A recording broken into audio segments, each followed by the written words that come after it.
Well, I mean, when you take the Ebbinghaus effect, 80% of that knowledge is gone within a week, hasn't it? If you're not applying that knowledge in practice on things that are relevant and contextual to the role that you do. The question is from Thinking Focus. Hi, I'm Ricky from Thinking Focus. Hi, I'm Mark from Thinking Focus. And today, the question is, why are my people underperforming? Well, this podcast is the second in a 4-part series that explores several aspects which affect the productivity of our people.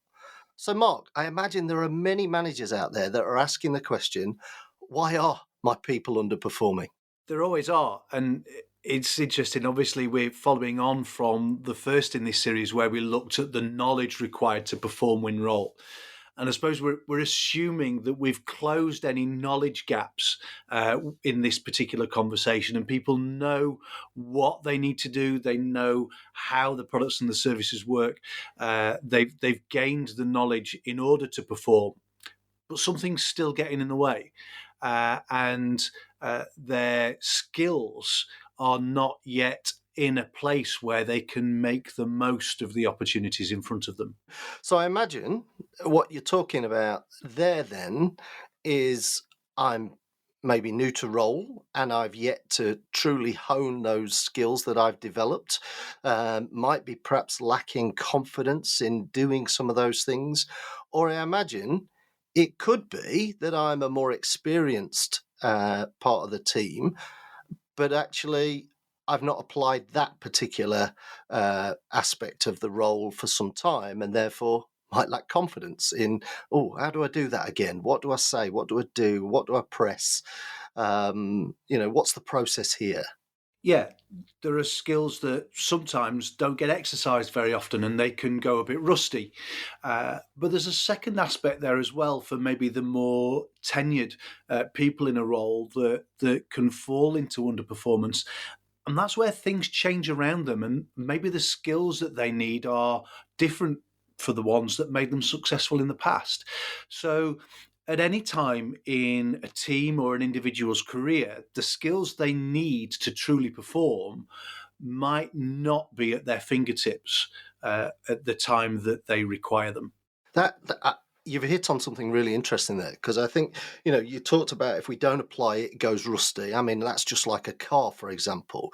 Think about in lockdown where a lot of us didn't drive for weeks, if not months, and our cars suddenly went, no.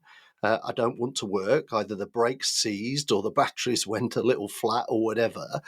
But of course, the bit you're talking about, of course, if things are changing around them, they almost need the annual service then, don't they, to kind of refresh, top up, make sure that their skills are still at the top of the game. Absolutely. And when any, certainly sales teams stand still or don't hone, perfect, develop their skills over a period of time, they can very rapidly become almost redundant to their customer base because the customer's world is changing. And so we see that a lot when working with sales teams, is that we need to continually evolve the skills required to stay ahead of the competition and remain a valuable resource to the people who use the valuable services and products that we provide. Yeah, I know one of the mistakes I made as a manager is the assumption that our people come out of training ready to do the job. They were like, that's it. They've come off the production line. They're ready to go and talk to customers. They're ready to hit the ground running, whether that's, out in the sales team, whether that's out in the, in the field, whether it's working with customers, fulfilling or implementing, delivering the product or service that we've sold, or whether it's in the back office and processing it there. You just assume they've come off that production line, which of course that's never the case. You've still got to invest in them in order to sharpen those skills and kind of perfect them to perform. Absolutely. And it's that bridge between training and knowledge and application. There has to be a very short term, almost immediate opportunity to apply the knowledge that has been onboarded in order to start to turn that into a skill. There's an equation that's talked about that say, effort is the square of talent, because effort turns talent into a skill, and effort turns skill into true performance. So there's a whole aspect of providing opportunities for people to exercise that knowledge and those skills and make them work, and find a way that really allows them to perform in a way that one is very satisfying for them, but absolutely delivers what's required for the business. So training alone won't just cut it. It's a start. It's a necessary starting place to be. But the number of training events that fail because there isn't an immediate opportunity to apply that training and that knowledge in order to turn it into a skill that delivers for the organisation over the long term. Well, I mean, when you take the Ebbinghaus effect, which, knowledge is lost almost, 80% of that knowledge is gone within a week, hasn't it? If you're not applying that knowledge in practice on things that are relevant and contextual to the role that you do. So doing things in an abstract form is one thing, but actually it's much more powerful when it's meaningful to the role that you're actually being asked to perform. Absolutely. And once you create that space which says, actually, we're going to deliver this training around an opportunity to apply the knowledge that you get from it, that is when people make rapid progress in their ability to perform. It's very easy to say, well, there's loads of opportunities out there. I work a lot with sales teams, and there's never a time when there aren't opportunities out there. But it's about making sure people have focus on some specific opportunities to develop and hone those skills. So it's that follow through between the training and the in-role application. That's where things can really fail. And that's where the role of the manager is fundamentally important to create and maintain the focus and create the opportunities to coach those skills into a higher level of performance. One of my favourite quotes comes from an author. She's a psychologist from the US called Brene Brown, and one of the phrases I just love, which is called, she says, "Teach them to land before you ask them to jump." So there's no point sending people out there if they're not ready for the world that you want them to go and play in. If you want to go and to have a sales conversation, they don't just need to know the product. They need to be able to articulate that product and demonstrate knowledge, confidence, etc.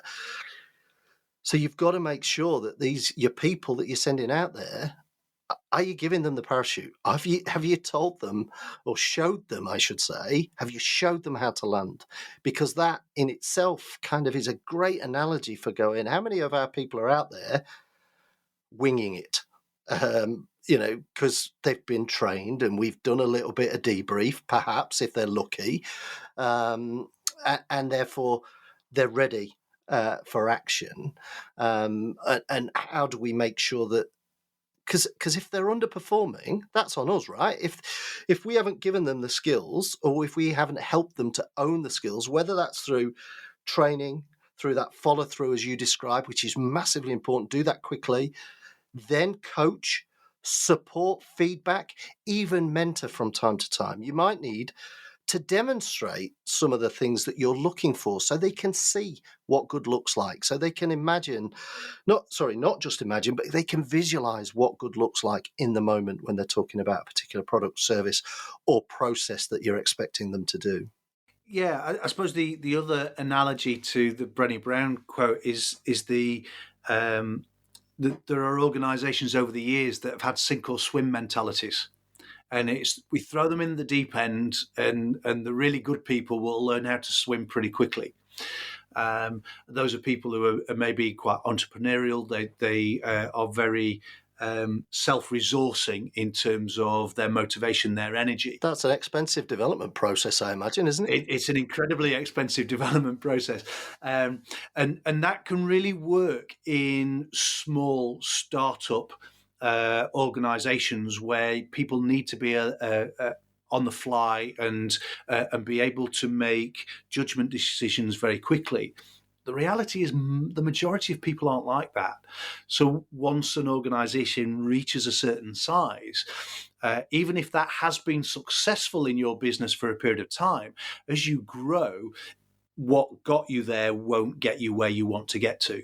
And so you then have to throw a blanket around the people that come in to do these roles and provide a coaching structure, provide an infrastructure that truly allows people to explore how they're going to be successful in this next thing that's in front of them, that supports them to get it right. And that's where that important word beginning with C comes from again. Confidence grows, especially when you're joining a fast-paced environment. Okay, there's nothing sure to undermine your confidence than feeling like that you're left to resource it all by yourself. And so, when we talk about coaching, one of the things that you sometimes see is a heavy dependence on retrospective coaching, or what I would truly call feedback. Is we watch something happen, it doesn't go well, and the manager tells them why it didn't go well. And that's not overly constructive unless there was a prior conversation that said, well, this is how we want it to work, and build from there. Well, and I imagine you weren't there, you don't know. Yeah, That's not what they said. That's not how they meant it. And therefore, the challenge means that actually you're now not arguing about what will move them forward. You're arguing about what's happened and you can't change. absolutely. And so there's a bit of a futile conversation goes on there, which is self-defeating, especially with field-based roles. Maybe you're managing remotely. Maybe you weren't there when the conversation actually took place, as you said. If you didn't have a coaching conversation about the options, the opportunities, the different ways in which we might progress that particular opportunity, then really the true opportunity to coach and develop skills has been lost. And that unfortunately happens more often than we'd like to admit. I agree. I think we've talked about the importance of coaching. We've talked about, spending time with your people. But I imagine there are managers sat there going, well, that's all well and good, but I don't have the time for all of that. Do you not realize how busy I am? I've got reports to write. I've got other elements of my job that I need to do. And I've got, and I've got to fit this in. Where do I find the time to do this? And I think one of the things that managers often realize, we had a similar example in a session we were doing where we were talking about meetings and, we can't do all these meetings. And yet they were complaining about the poor communication. I go, well, if you communicated more effectively, you'd probably be dealing with less issues. And it's the same with this, that if you coach and develop your people, you'll get two benefits. A, they become more accomplished more quickly. They'll be more productive and will cause you less issues. Because if you don't invest in your people, how do you expect them to perform? In which case you'll then perceive them potentially as a problem child, and then probably deal with it in an underperformance situation rather than having invested the time in them up front. So you're going to spend the time somewhere much better much better to develop them to do the things you want than complain that they're not doing the things that they should be doing. Absolutely. And it becomes a vicious circle if you're just constantly managing the underperformance. And it's not enjoyable as a manager either doing that, is it? Absolutely not enjoyable. And actual fact, that just creates more time pressure because it just draws energy, emotion from you, and you actually become less efficient at doing the other things you need to do when you're in that space. And that presupposes that as a manager, you do actually have the conversations around performance, which a lot of managers shy away from because they lack the confidence, they're not comfortable doing it, and therefore performance across the team starts to wane and wither. And that's it's a really interesting area you get into because nobody goes into a management role anticipating that their team will underperform. And they go in with a huge amount of positivity about performing, but almost become unstuck by that vicious circle. Um, Fundamentally, any management role is a people development role. That is the primary purpose of a manager, is to develop people in their roles, whether that's to be the best that they can be in that role, or whether it's to develop them in readiness for a subsequent, more senior role going forwards. You are people development managers. That's what you do. Yes, there are some functional elements of the job as well, but as a manager of a sales team, as a role that I've done for a number of years, there are parts of that which is about driving performance, and it's what we need to do to actually get the performance that the business needs. But you can't deliver performance unless you focus on the people as well. So the people aspect of people management shouldn't get lost, and it's amazing how often it does. Well, you're in charge of your organization's most valuable asset in reality, aren't you? These are the people that can make or break performance. So with that in mind then, Mark, what would we recommend? What kind of tips would we recommend managers do in terms of this particular part of becoming more productive? Well, first and foremost, provide those opportunities to practice skills safely where the pressure is off. And there's a little phrase that has been used over the years, which is see one, do one, teach one. In a safe training environment, allow people to apply. We get that a lot in sales teams where role play is used as a means of doing, and also providing feedback to your peers, because that teach one, observing somebody else and seeing the good and being able to provide feedback, is that highest level of reflection. So safe opportunities to apply, but link any training to a specific event, a particular opportunity where there is an expectation and intention to apply from the off. It's all about applying that training to a particular circumstance. So that would be number one. Make it real, make it relevant, essentially, isn't it? Make it real, make it relevant. Okay, so I imagine then number two probably is invest time in coaching, because if you don't, you'll be investing time later in managing performance. Because if you want if you want your car to perform, you've got to put oil in, you've got to put petrol in or diesel, whichever, or even electricity these days. But you've got to make sure it's fit for the road. It's the same with your people.